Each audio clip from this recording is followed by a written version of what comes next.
Because organizations need to evolve. And they need to understand that how do you really connect with not just your consumers, customers, because most of your social enterprises, all your stakeholders, your beneficiaries, whoever. And what matters to them should also matter to you. So essentially, you're moving in a world where there are three kinds of pillars. The first is empowerment. What does that mean? It means we have the power and the responsibility to choose who we want to be.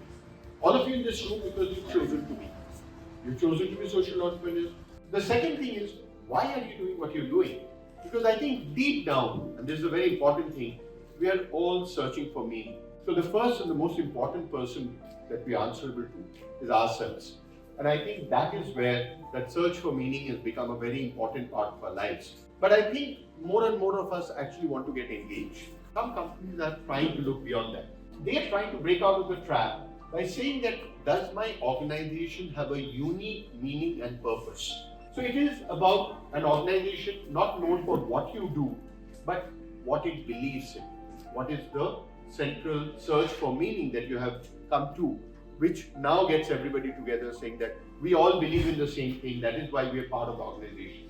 So organization's purpose is essentially its declaration to itself and to the world what it believes in and why it does. An organization truly becomes human when it has a heart and when it has a soul, and when it has values, when it has a belief system. So this is the golden circle, and what he says is that go and find the why, not just the what and how. So goal is to do business with people who believe in what you believe, not with everybody who needs. And people don't buy what you do, they buy why you do it, right? So in a way you're buying into the belief. So it's no longer about what people buy, it's about what they buy into. And that is what is called brand purpose or organizational purpose. When your company has a brand as a purpose, you have an articulate vision, which means you're saying it. You're telling everybody all the time, this is why I do it, this is why it's important, right?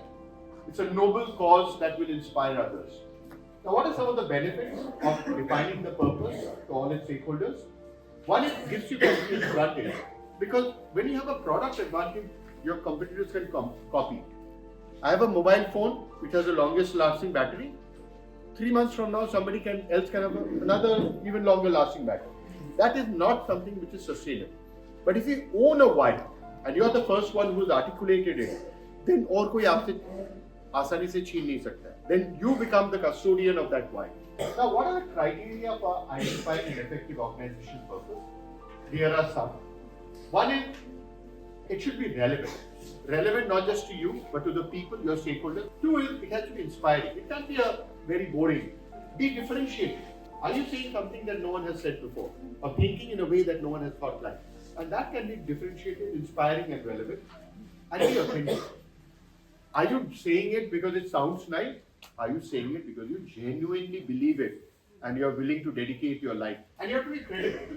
Are you walking the talk? So how do you action purpose after why? And this is where, there is also a little bit of the nuance, and I'm going to finish in 2 minutes. I call it the who, what and how.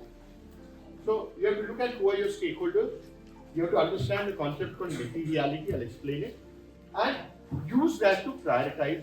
So the concept of materiality says basically what matters most, right? So what matters, to whom and how much.